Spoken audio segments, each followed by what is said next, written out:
If you're an introvert, you've likely felt pressured directly or indirectly to be more like your extroverted colleagues. Workplaces tend to have an extrovert bias, which can make it really hard for introverts to own and embrace their unique strengths. This week, I'm talking with Stacey Chazin, a leadership coach and founder of I Factor Leadership, who's a proud introvert and advocate for other introverts. Here we talk about how introverts can identify their positive core, in other words, the best of who they are, and use it to become more confident, effective leaders. We also talk about ways extroverts and organizations can better support introverts, which leads to better outcomes for everyone. Thank you so much, as always, for listening. Welcome to the Impostor Syndrome Files. My name is Kim Meninger, and as an executive coach and former high-tech leader, my personal mission is to help professionals overcome imposter syndrome so that you can advance your career with confidence. Each week, I interview a new guest who brings a powerful perspective to this conversation, including personal stories, best practices, and new insights.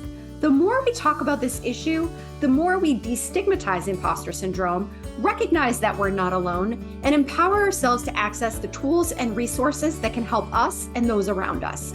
Thank you so much for listening and for sharing with others you think would benefit from this conversation.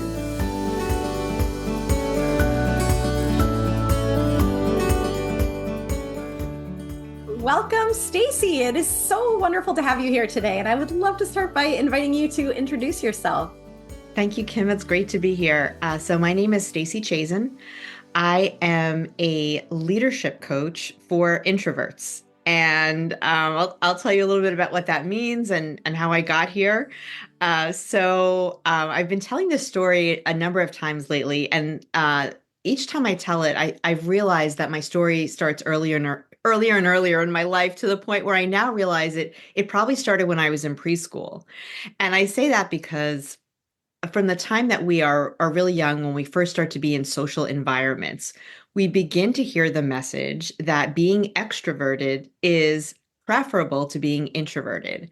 And so when you think about preschool, for example, the teacher will say to you or to your parents, well, it's circle time, and it's you need to sit down and be with the whole group when we're in circle time, and play with more kids on the playground, and don't build blocks by yourself, but play with the blocks with others. And we hear these messages starting as young as 3 or 2 or 3, and it carries through school and our career, that the characteristics that I learned in my life are associated with being extroverted, right? Being more social, having more friends, wanting to go out on a Saturday night versus staying in and reading a book, or hanging out with just 1 or 2 other people.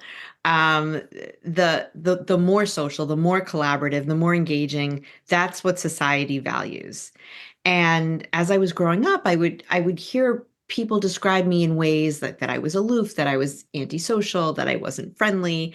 And it just I knew those words weren't me, and I wasn't sure why I was coming off that way. And as I moved into my professional life, I saw the same dynamics at play, right? That we're told to network, to work with others, to collaborate, to go out for happy hour after a long day of work. That all of these things are preferable to wanting to work in a small group or on our own, or to just have lunch at our desk because we need to recharge, right? And I think it's about 15 years ago now, I had the opportunity to take a Myers-Briggs Type Indicator assessment, or an MBTI. And for any of your listeners who don't know what that is, MBTI, it's the world's most commonly used personality assessment, and it tells us how we're wired along a few different dimensions, one of which is how we get energy from the world. And if for introverts, the way we get energy from the world is we tend to recharge when we're by ourselves, when we're deep in thought, or when we're with a small group of people or one other person, versus extroverts that are energized by being with more people, engaging more, thinking out loud, so to speak.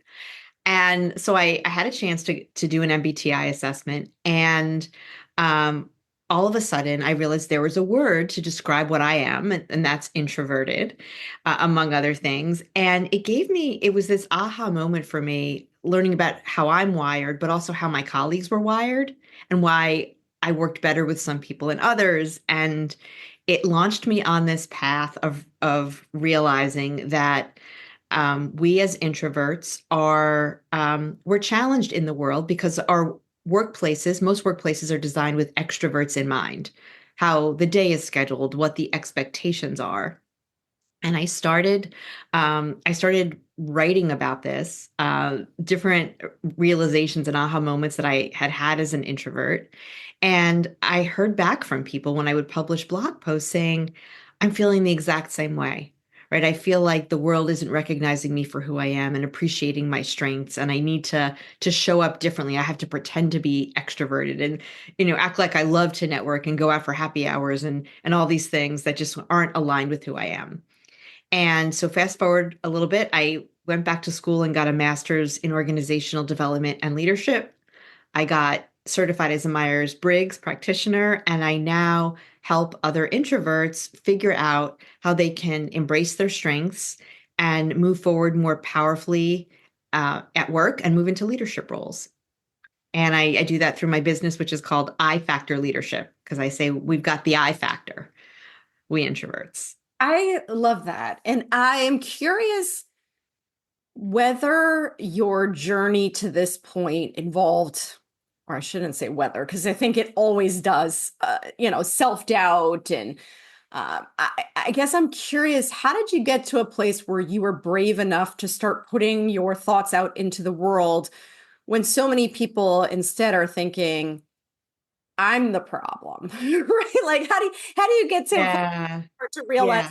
oh, maybe there are flaws in the system and that it's not me that's the problem? Yeah, great question.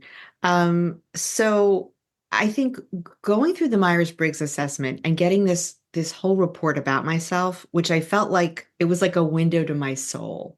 And it's not just about being introverted. You have it's four different letters that speak to how you're wired essentially.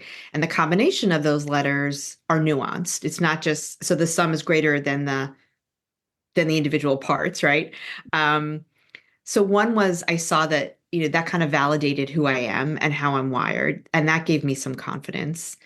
And then really I just started putting myself out there, and I'm a perfectionist, which many introverts are. So I was very nervous about starting to write about this publicly because you're vulnerable, right? You're saying, here are ways where I feel like I've fallen short and where I've forever have felt like I'm not enough, not as good enough, or not creative enough, social enough, all these things.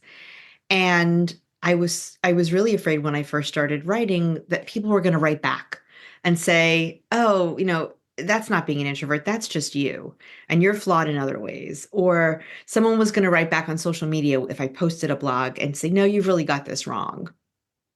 People don't do that, right? Hmm. Unless you're a celebrity or you're, which I certainly am not. People, if you're not connecting with them, they're just going to stop reading. But I started writing about it and I started getting individual emails from people. Or if I would run into someone at a conference and someone would say, I wrote a blog about returning to large meetings, conferences after COVID, and how I realized how, as an introvert, having a break from these in-person meetings was actually fueling for me. Mm. And now that I was going back into the world of big conferences, how am I going to protect my energy and care for myself while I'm there so I'm not burnt out? And I started writing about that. And people told me that they saw themselves in what I was struggling with. And it was that feeling of and even it was just a handful of people saying, "Yeah, that's how I'm feeling." And it was so helpful to hear you or see you put it on paper.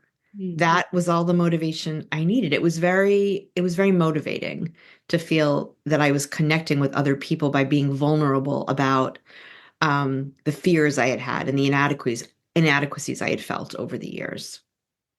And I think that vulnerability is so important for ourselves, but also giving permission to other people to feel Yeah, it too. yeah, for Mm. sure. So we are in a system that continues to favor extroverts largely, Yep. right? So So I guess the question is, and I know if it were this simple, then we wouldn't be having this conversation. But Yeah, yeah. what what do we do about it? And I guess first, let's tackle that from the perspective of what you and I were talking about before we hit record, which is really helping introverts think about. I think introverts, because of the systems that have been set up, often measure themselves in relationship to extroverts, right? Yes. As opposed to it being something that they're evaluating themselves independently. And so I really liked what you were talking about when you were talking about the positive core. Can you just say Yeah. more about like how do introverts understand themselves without it being by comparison to an extrovert? That's a great question because yeah, our world and if we talk about our workplaces specifically, are all set up with extroverts in mind. There's this extrovert bias in how our work days are scheduled, what the expectations are for getting work done and engaging with others. And the key, right, is not pretending to be an extrovert because you're not going to be successful. When we try to be something we're not, we're rarely successful at it. So you want to lean into who you are authentically as a person, including who you are as an introvert. So I talk about in my coaching practice, I help my clients identify what's called their positive core. And that's a notion from a coaching framework called appreciative coaching, which is essentially focused on the positive, right? Not trying to fix what's not working or change yourself in some way, but how do you use the best of who you are? How do you build on what's working for you to be more successful, to be happier, to be more effective in your job? So your positive core is essentially the best of who you are as a person. And so the way it works is I guide my clients to reflect on what's called peak experiences. So to look back on what were some times in your life, including in your work life, where you felt most fulfilled, where you felt like you were having the greatest impact, where you were working well with others, where you felt like you were really able to put your skills and expertise and gifts to work. And then when you look back on that set of peak experiences, you can identify, okay, what were the conditions, what were some common conditions across those experiences? How was I showing up? What was I getting to do, or what skills was I getting to use? And when you identify some things that are showing up across those experiences, that's what makes up in part your positive core. So, for example, introverts tend to be highly empathetic. So, it could be that one of your peak experiences was you helped to manage a situation, a high conflict situation. We tend to be very good at that because of our empathy and our ability to read between the lines. For some introverts, so a lot of introverts tend to be very strong writers. So it could be that one of your peak experiences was focused on you had the opportunity to do a lot of writing, to go deep in your subject matter expertise, because we also tend to thrive when we can go deep rather than just skimming the surface. So you'll take a look at these experiences, and then you, by identifying your positive core, you get a picture of what's the best of who you are. Um, and then using that, you think about, okay, what are some opportunities in my workplace where I can apply that positive core? I call them introvert-powered leadership opportunities, ways I can apply my positive core so that I'm not pretending to be someone I'm not. I can lean into my strengths, my gifts, my positive core, and you're going to have a greater chance of being successful at what you're doing. You're more likely to shine and be recognized for your leadership than you would be if you were trying to fit that extroverted mold that's out there. Hmm. And I have a question for you, and I know that this probably depends on other factors as well, but generally speaking, do you recommend naming your introversion to the people around you? I mean, I'm yeah, on the one hand, right, like I hesitate to label people, but on the other hand, I wonder if you had mentioned previously about being considered aloof and antisocial. And I think sometimes for extroverts and maybe even for some introverts too, when you don't have an explanation for why somebody's behaving a certain way, we're always making up stories. And I think introverts are harder to read sometimes because you don't have as much data available to you as you do. Extroverts kind of, say what's on their mind, and you have more visual cues or behavioral cues to go off of. So Yeah. anything would you recommend introverts say about who they are to the people around them? Oh, I've never been asked that question. And that's such a great question because like I said, there's this extrovert bias. So I do think there is a risk if upon meeting people or joining a team or whatever the situation is. And yes, you need to assess your level of, I guess, psychological safety in sharing that. When you announce that you're an introvert, yes, I absolutely believe that there are going to be biases that won't necessarily work in your favor. But what I do recommend is letting people know without using that label necessarily, letting people know who you are and how you work at your best. And so one recommendation I make when you're first joining a team or when a team comes together for the first time, and let's say you're sitting around a table, whether in person or on Zoom, is to go around the table and have each person share one thing they want the rest of the team to know about what they need to do their best work, or to be at their best. And that's your opportunity for everyone, introverted or extroverted, to share things that are related to your introversion version without necessarily using that word, right? So, for example, you could say, "Hey, team, what I need to be successful is I need to have a balance of collaborative time and individual work time." Or for me to be really effective at a meeting, I need to get the agenda ahead of time so that I can prepare and jot down some points. Now, I'd argue that's a best practice, whether you're introverted or extroverted, or to let your manager know that after a meeting, you prefer to, or it would be beneficial for you to be able to contribute in your best way if you could give the meeting question some thought and get back to her afterward, either in writing or in a one-on-one meeting. Mm. So without necessarily saying the word introverted, uh, you know, talking about what that means, talking about what you need to thrive to be at your best. Yeah, I think that's so much more effective anyway, because a lot of times we throw around terms and assume that everyone's defining it in the same way, and we don't actually Yeah. know that everyone understands introversion and extroversion, and so to attach behaviors to it instead. And I'm a huge proponent of what you just said. I think every team, project, everything should start with a what do we each of us need in order to do our best work, Yeah. best support each other. So I love using that as an opportunity to say, here's what here's what good looks like to me. Yep. Yeah. So I guess I'm wondering too, not all of the work should be on introverts, right? I mean, I think that obviously there's a certain amount of inner work that introverts may want to engage in, just as you're talking about, to kind of overcome some of those limiting beliefs that have come from a lot of these extrovert biases. But what can extroverts do to be more inclusive? Great question. So as a manager, as an organization, or even as a peer, I think it's really important to pay attention to what your colleagues need to be successful. So it could be as a manager sitting down, and certainly not just with introverts, but sitting down with your teammates to say, how can I best support you? What do you need to operate at your best? So basically prompting that question that I suggested using around the table proactively. Pay attention. Part of it is you can ask that question explicitly. And then I think also paying attention to seeing when your teammates, when the people you manage tend to be at their best. When are they thriving? When are they their happiest? And when you see that, when you say, "Hey, I saw that Kim actually gave me a much better work product when I gave her the opportunity to write it in a memo than when I put her on the spot in a meeting." Then you know that you want to go back to Kim next time and say, "Hey, Kim, like I'd love to get your thoughts on this.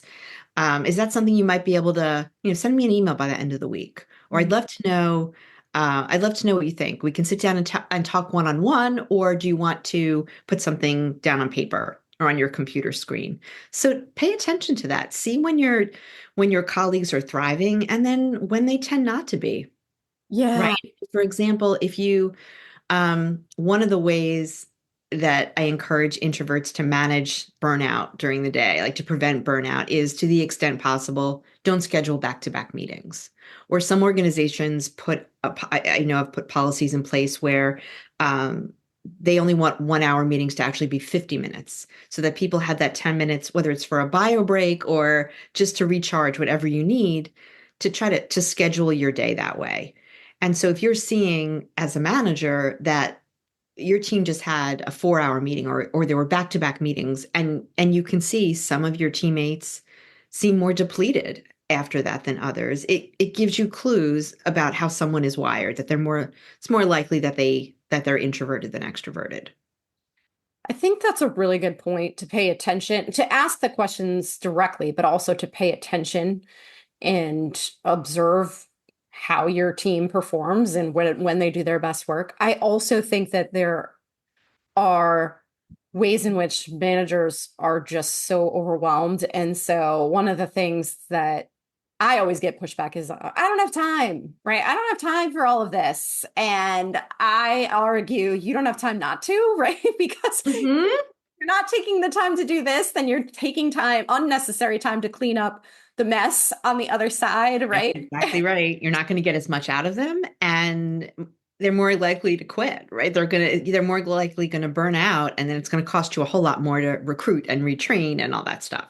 Yes. And when it comes to things like confidence, where I think people have overvalue a lot of people overvalue confidence and confident behaviors. But we often think of confident behaviors as extroverted behaviors in many ways too, right? It's the person who's fastest to speak up in the meeting, the person who's loudest, which isn't necessarily a confident behavior, but that's often how we think about it. And so we might see somebody who's quieter in a meeting. Hmm. Hmm.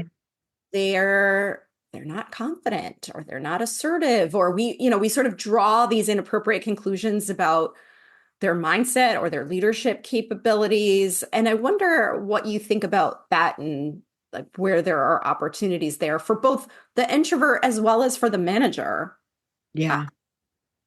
So that's exactly right. Like extroverts tend to think out loud, as the expression goes, right? They're gonna more often be the person who comes up with an idea more quickly at a meeting. It's not necessarily going to be the best idea, but that's their process more so. So I think for introverts, it's raising awareness among the people you work with that there are other ways. So doing things like reaching out to your manager to say, hey, I'd like to have an opportunity, at the end of a meeting, if you didn't come up with some big idea, I'd like to have an opportunity. Can I get back to you with some thoughts? I'd like to sit with it.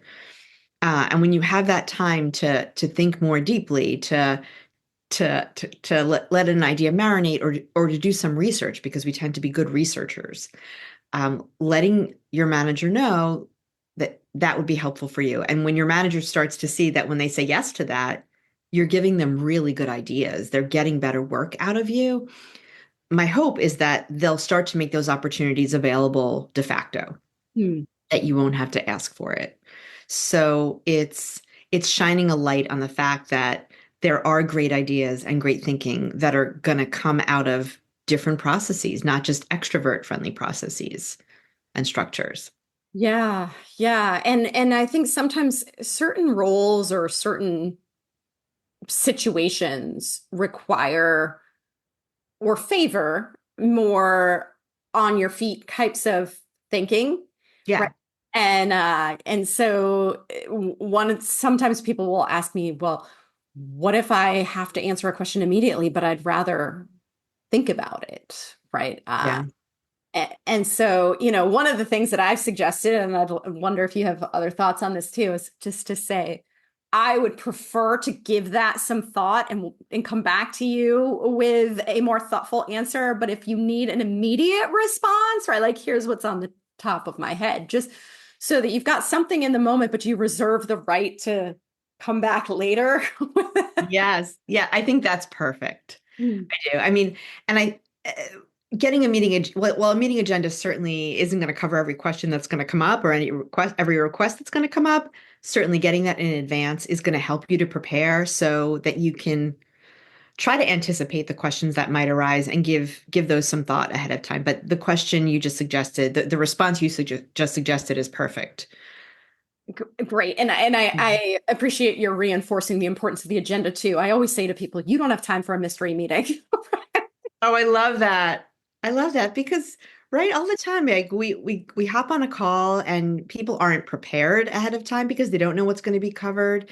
And it's also really helpful for um, helping the conversation not to get off track. So agendas should not only include your items that you're going to talk about, but what are the desired outcomes for this meeting? So what is it that we're working toward? Are we working toward coming to agreement on something, coming up with an initial list of ideas, making some administrative decision? Have the whole group be clear on this is what we're working toward. For this meeting to be a success, we will need to have gotten to these three places. And so that can help you to refocus. And that's also good for introverts. And don't be afraid to ask for it if you don't get it. I think that's something too, is that we worry that we're overstepping Yeah, by asking, but you have a right to that information. If someone wants to take an hour out of your day, right? Like you have a right to know what is expected of you and why that's they exactly right. your time, right? That's exactly right. Yeah, and as a meeting organizer or facilitator or leader, it's in your best interest to send out the agenda in advance. So you're more likely to get out of the meeting what your desired outcomes are.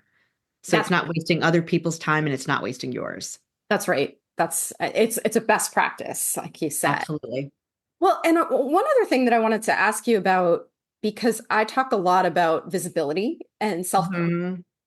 and that can be more challenging for introverts. And I'm stereotyping here, but there are a lot of introverts who would prefer to stay out of the spotlight and aren't necessarily motivated by the glory and the attention that comes with doing great work. And so, but we also know that it's important to be recognized for the Yeah. work you're doing. And so I wonder if you have thoughts on more authentic ways for introverts to get that kind of recognition. Yeah, and you're absolutely right. We introverts tend to shun the spotlight, where many of us, and I want to just take one breath here, just to say, and you spoke to that a minute ago, but we're talking in generalization. So not every introvert is wired this way. There are varying degrees of how your introversion shows up in different situations where it's going to show up differently. So I want to acknowledge that.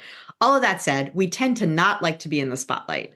And so it's challenging then to build your personal brand, to get recognition for your contributions, because you're not speaking up for them. And as much as we'd like our work to speak for itself, that is often not the case. And when the louder people in the office or cubicle next to us, when they're speaking up more and tooting their own horns, in a way that is louder and more visible, it can lead to them getting more recognition, getting the promotion, getting the raise, all the things that we're a little more timid about speaking up for. So the key and the key to it is really just it's tapping into your introverted strengths, your positive core again, and doing it the introverted way, not trying to promote yourself the way extroverts do. And so what that could look like, for example, is um, leveraging your thought leadership. So find ways to shine a light on who you are as a thought leader in introvert friendly ways. So that could be curating a blog. It could be writing an article that you contribute to a journal. It could be writing a memo to your team, talking about some issue that you're facing, and weaving into that what you've done to help work toward a solution. Uh, Another way to do it is, and I talk about this as you're getting ready for your performance reviews, which like we're coming up on that season. How do you prepare for those in a way that's going to set you up to get recognized for what you've contributed over the past year? And what I recommend is set up a meeting with your manager quarterly to do a performance check-in, or a leadership check-in, whatever you want to call it, and use those meetings to talk about here's where I want to be headed in my career, if there's a promotion you're looking for, if there's a new role that you want to be playing, and to have conversations with your manager about what do I need to get there, and then to be collecting over the course of the year, keeping a compendium of your contributions. What have you done to work toward that leadership role? What have you done to contribute to a team's goals or an organization's goals? So you're taking the spotlight off yourself in some ways. It's less about, oh, look at me and all and how great I am, but you're reframing it in terms of how you've helped the greater good by what you're doing. And then you tap into we're very good at collecting data and looking at patterns, looking at trends, pulling together those accomplishments over the course of the year so that when you're meeting at year's end, that you have that handy to be able to say to your manager, here's what I did this past year, here's how I contributed. And so it's in that smaller group, that one-on-one. A lot of it's in writing because you're collecting it. Um, and it's finding forums and channels where you can tap into your strengths to communicate what you've done and what your gifts are. Hmm. Yeah, and I'm a big believer in coming from a place of service rather than ego when it comes to self Yes. too, right? And you Yes. that point of this isn't about me per se, but it's about what am I doing for the team or for the organization, or how are others benefiting from my work? Yeah. Yeah, absolutely. And we should all have that. We should all have that perspective, introvert or extrovert. Right. But when we do that, it's a way using that lens can help introverts be more comfortable talking about their accomplishments and contributions and why they think they deserve a promotion, a raise, a role they want to play, etc. Yeah, and I'm curious just to shift gears a little bit here because you obviously had a life before coaching, and I wonder how do you help introverts think about you've given a lot of really great practical tips for how to manage the environment and show up more authentically. Yeah. But how do you know I've done what I can and this is just not the right environment for me? I mean, Oh, when it's time to leave a yeah. job? Mhm. Wow, that's a good question. I think that it's over time, you want to look and see, is this a place that's making me feel valued? That's making me feel like I can be authentically who I am? And that's letting me have an opportunity to really use my strengths and gifts in a way that's having an impact. And if you continue to hear the message that your gifts, your approach to work, your personality are not the right fit, and you need to change how you're doing things and who you are, that might suggest you're not in the right place. Mhm. Yeah. Certainly everyone has a lot of considerations when making a decision to leave a job financially and otherwise. But those are certainly signals that you're not in a place that's going to both value you as a leader and give you opportunities to make the biggest impact that you want to have. Yeah, I think that's a really good point. And one of the things that I recommend too is if you reach that point and you have the privilege of being able to do this, because I recognize that, like you said, there are financial considerations and it's not always Right. transition. Once you've determined this is not my future, then use it as a practice ground for having more conversations around what you need, right? Because unfortunately, the extrovert bias is pretty pervasive, so you're likely to encounter it to some degree everywhere you Yeah. go. Once you're at a place where you feel like I'm not going to be here for the long term, it's a great place to practice building those self-advocacy muscles and maybe sharing things that you wouldn't have felt comfortable doing before, because if you build those muscles here, you can take them with you to wherever you go. I love that kind of, use it as a laboratory of seeing Exactly. what works. Yeah, yeah. And I think people might be surprised when they start to do that, when they let go of the fear of how that they're going to be received when they share things. It might go a lot better than they think. And then to your point about every place being extrovert, having an extrovert bias, I think that's largely true. And one of the things and I've written about this a little bit is when you're looking for a job, how can you assess whether opportunities are going to be aligned with your introversion, right? And when you're in a job interview or you're meeting other people in the office, to kind of explore what the structures are, what the systems are, with an eye toward, am I going to have opportunities to contribute in writing, to balance group work with individual work, to go deep in my subject matter expertise? So take the lessons from where you're leaving and say, okay, these are all the things I realized did not set me up for success. To the extent possible, try to figure out if where you're looking to go is gonna set you up for success. Are you gonna have that flexibility?